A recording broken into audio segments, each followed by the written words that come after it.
Good morning. Arule Bafolisho, good morning. Thank you very much for joining. You're welcome. We've been discussing A to Z of export business financing for a while now. And today we'll be discussing part 8 of the daily discourse on A to Z of export business financing. We started earlier this week discussing how individuals who want to finance export personally or financial institution who have requests for export financing transaction, and even the exporter looking for financing, how they can ensure that at the end of the day we have a smooth transaction. So we've spoken about a lot of things. Yesterday evening was about jurisdiction. The morning was about how to use guarantee and standby letter of credit. And this morning we'll be moving on to another part in our discourse. And our focus this morning is on letter of credit. Letter of credit. The role of letter of credit in export financing. You know, I've had to mention letter of credit time and again in the course of the conversation we've been having. At each time I will say that, look, I will talk about letter of credit in detail ahead, later on, in the course of our conversation. I'm happy that this morning, that's where we are zooming our lens and we're discussing letter of credit. And we're discussing letter of credit. Letter of credit, if I were to define it in a layman language, is just a way, a process whereby, or an instrument that enables a seller to be assured of payment by the bank of the buyer, as long as the seller also meet up with some terms and conditions, evidence on the document he presented to the importer's bank or the buyer's bank when he's about getting paid or requesting for payment. I'll go over that again. It's an instrument, a document actually, but we'll call it instrument in trade, issued by the bank of the buyer.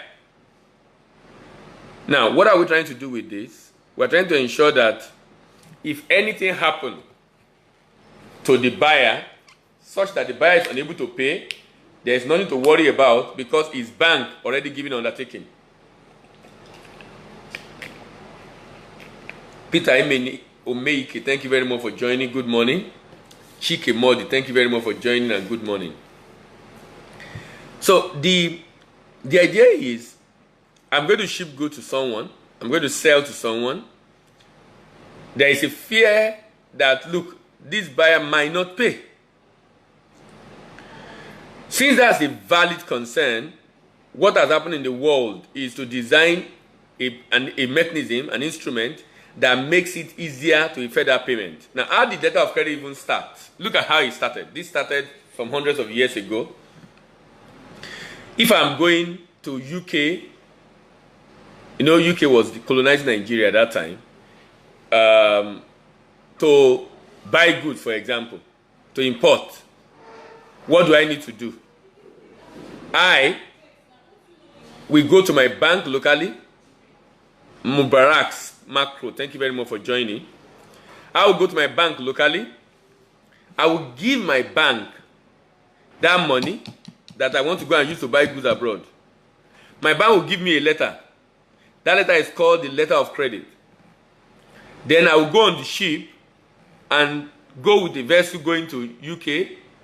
When I get to the UK, that letter, I will take it to the bank that it is addressed to in UK. And the bank will give me the cash I need, and I will take that cash to the market and buy the goods I want to buy, put it on the ship, and come back with the ship to Nigeria.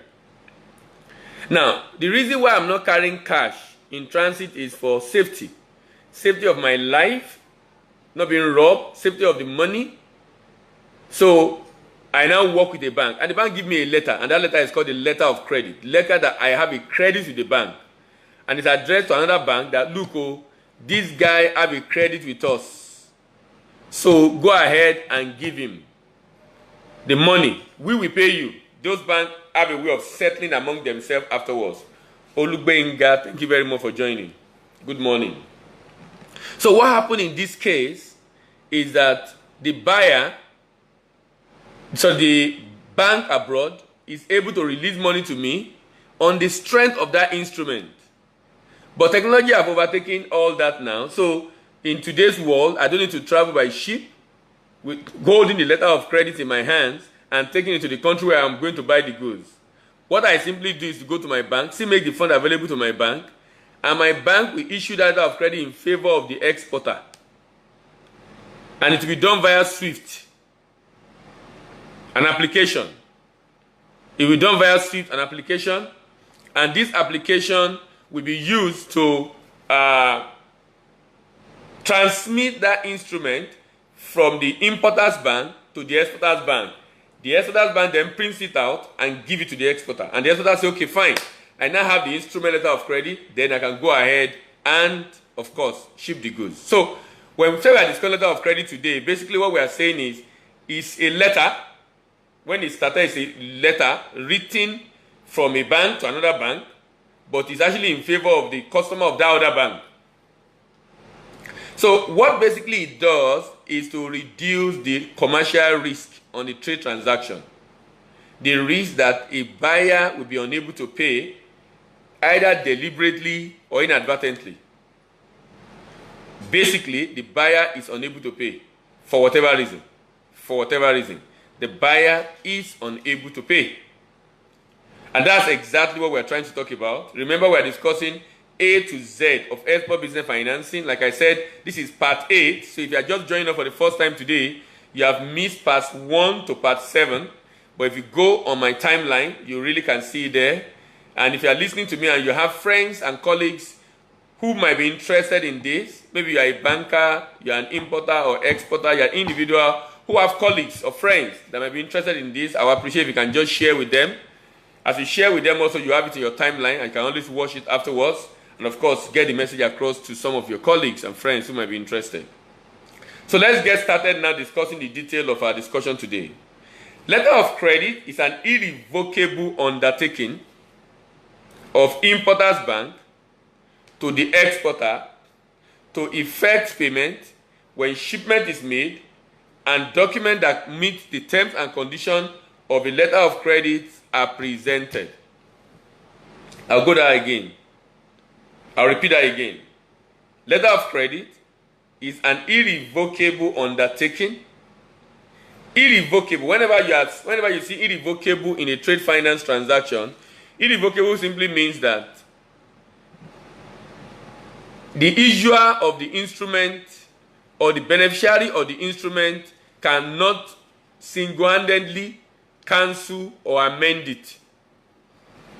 It needs the concurrence of the other party, otherwise called the beneficiary, for him to be able to amend or cancel that instrument. And that's very important because at the end of the day, you can't issue instrument and say you want to cancel it. The party that you issue it to must agree to it. So as of the time a bank issues that instrument, the bank becomes obligated to pay. And that's why it's an undertaking. It's an undertaking to pay. So the bank is committed to making that payment, but there are terms to be fulfilled. Caleb Afuaku, thank you very much for joining. Good morning. But there are terms that need to be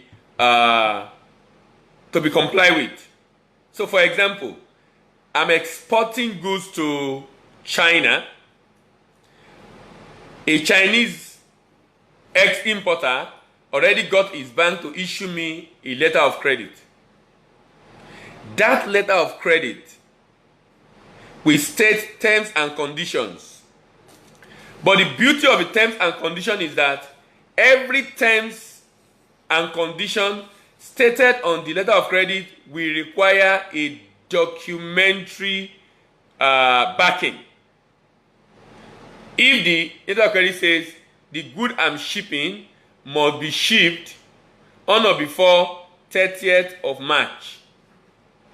There will be a document that letter of credit will request for that will indicate that I have shipped on the 30th of March. If the letter of credit says the good must be moisture 3% max, thickness 5 mm max, impurities 0%, that is the specification of the item. That letter of credit needs to state a document that shows that those specifications have been met, and that will usually be the quality inspection certificate from a third party. So when the LC says, when the definition says a letter of credit is an irrevocable undertaking, undertaking means the bank cannot pull out. Irrevocable means to cancel, there must be concurrence of the other party. To effect payment when shipment is made, meaning letter of credit payment is usually, not all the time, but usually done when shipment has been made. Because to claim payment, you must present evidence that the good has been shipped. To present payment when shipment is made and document that meet the terms and conditions of the credit are presented. Documents that meet the terms and conditions of the credit are presented. And I said the terms and conditions will be clearly stated on the letter of credit, but if it doesn't have a documentary backing, the bank will ignore it. So it is expected that it should have a documentary backing. It is expected that it should have a documentary backing. If it doesn't have, it is called non-documentary condition, and that usually will be ignored, disregarded by the other party who is supposed to perform, that's beneficiary. Letter of credit is a trade instrument that guarantees payment, that guarantees that payment will be made on the goods that have been shipped, and therefore gives the exporter and the exporter's bank the much needed comfort to fund the transaction. Remember, we are discussing export financing, A to Z of export financing. So the reason why an exporter's bank will finance an exporter who has received a letter of credit from the buyer's bank abroad is because the exporter's bank is now comfortable that no matter what happens, even if the buyer is no longer existing, this payment will be made. This payment will be made.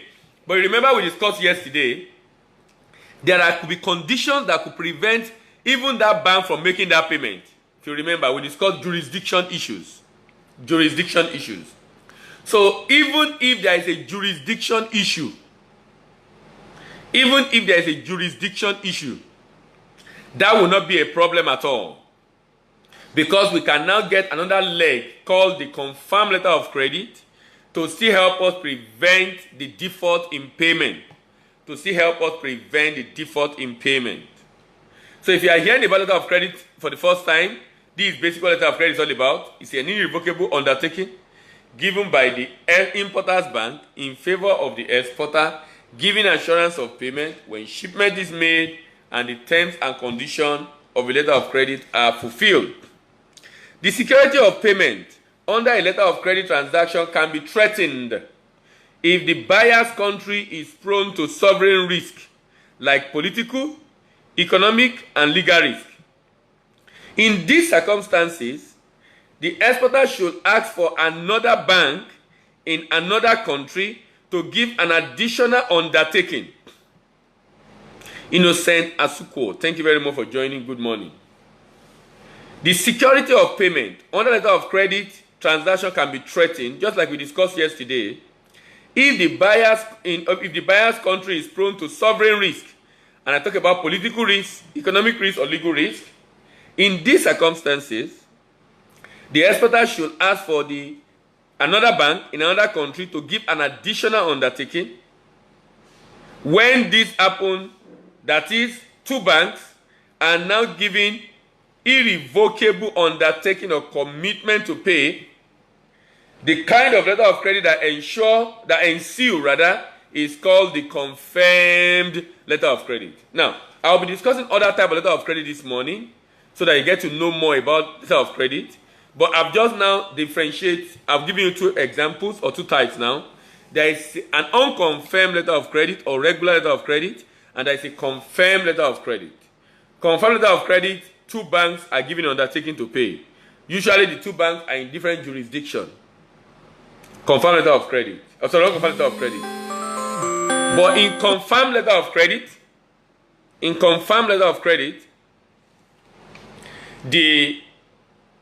there are two banks giving undertaking. Usually in different countries. In non-confirmed letter of credit, there's just one bank giving undertaking. Letter of credit should be used with caution by an exporter to secure payment because it requires the exporter to present documents that conform to the terms and conditions stated in the credit. Mr. Wale Adegoyega, thank you very much for joining. Good morning. Letter of credit should be used with caution. Letter of credit is an instrument that guarantees payment, no doubt about that. However, letter of credit should also prevent you from getting paid if you are unable to meet the terms and conditions. So whatever terms and conditions the letter of credit stipulates, you must be sure you will be able to meet up before you go ahead to accept that letter of credit.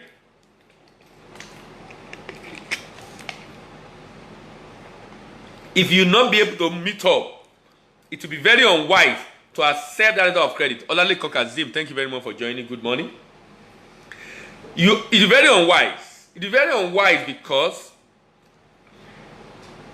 the condition letter of credit, you can't meet it. Now, if you are unable to meet that condition, the implication of that basically is that you will not get paid, even though letter of credit is guaranteeing your payment. Samuel Marcos, thank you very much for joining. Good morning. You will be unable to get paid, even though there is a guaranteed payment. You will be unable to get paid, even though there is a guaranteed payment. Why is that happening?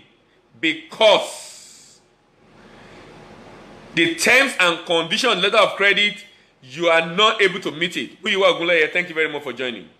Good morning. Because you are unable to meet up. So what that basically is saying is that it's not enough to request for a letter of credit. It's also important for you to be sure letter of credit you have is workable. It's very important that you ensure that the letter of credit you have is workable.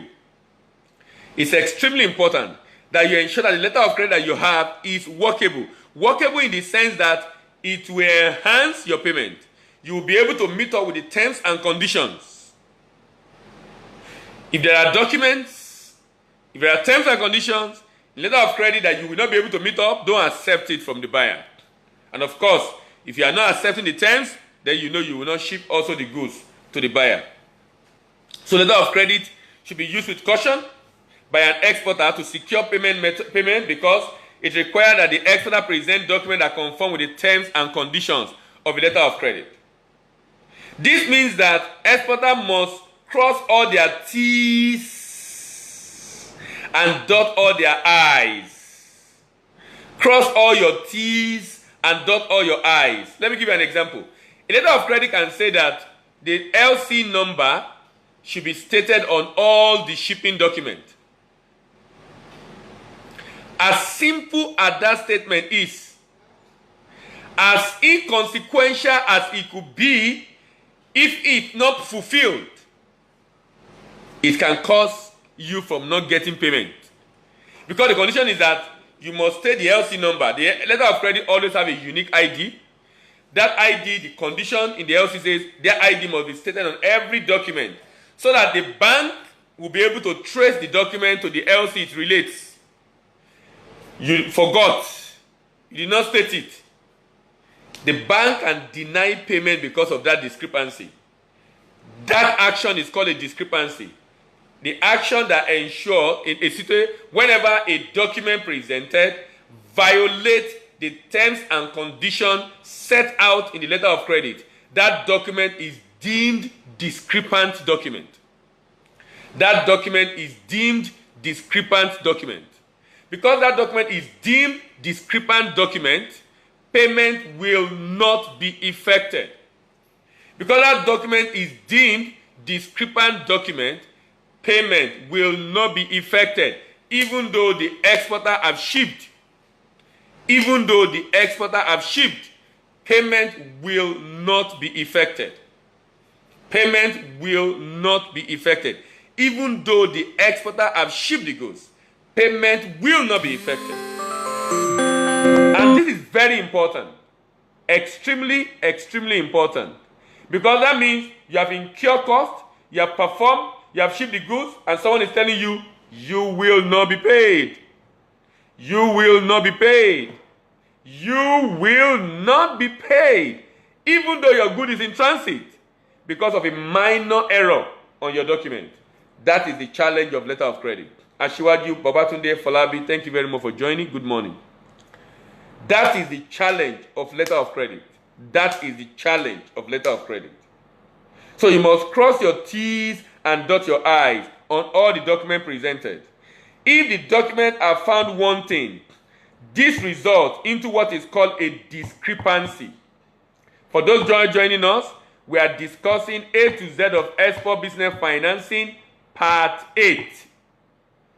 Part 8. We started early this week discussing about financing. How an exporter can present a bankable export financing request to his bank. How the financier can scrutinize the request and be able to ensure that he's able to cover all the risk so that the bank does not lose the money of the depositor and the exporter also do not lose money or the transaction go bad or fail because he's unable to cover all the area and aspect of the risk. All the area and aspect of the risk.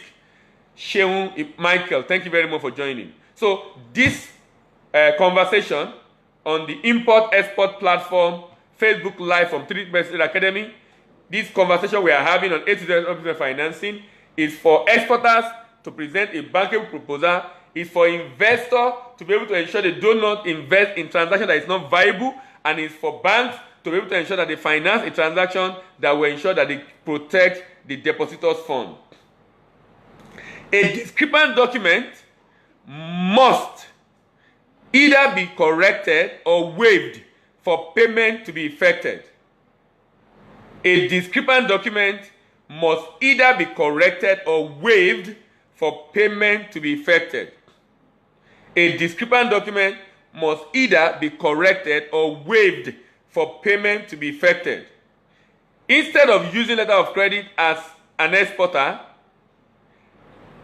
instead of using letter of credit, an exporter can sometimes request for a standby letter of credit if possible from the same importer in order to enjoy a simplicity of open account. Mogwai Keshuku, thank you very much for joining. To enjoy the simplicity of open account transaction, to eliminate discrepancy issue and still benefit from the security of payment provided by the undertaking of the bank. So there is a way around the issue of letter of credit delaying your payment. If the buyer's bank have agreed or the buyers have agreed to give you a letter of credit, you can say, no, don't give me a letter of credit. Give me a standby letter of credit. A commercial standby letter of credit. So that I will ship the goods to you on open account terms so you won't have issue of discrepancies. And if payment is not made as at when due, then I call on the standby letter of credit to get my payment. If payment is not made as at when due, then I call on standby letter of credit to get my payment. If payment is not made as at when due, then I call on the standby letter of credit to get my payment. So what that means is that I will explore the option we discussed earlier about standby letter of credit to be able to ensure payment is secured, but at the same time, no discrepancy issue is raised on the document So that keep you safe as an exporter, meaning you won't have delay in payment because of discrepancy. Nobody will check document for discrepancy. Then the buyer also will not have issue with document to be able to go ahead and clear the goods on time. Thank you very much for joining again this morning. Here is the Import-Export platform brought to you by 3 Impest Trade Academy, Facebook Live. We come up every day, weekday, in the morning by 8 a.m. and in the evening by 6 p.m.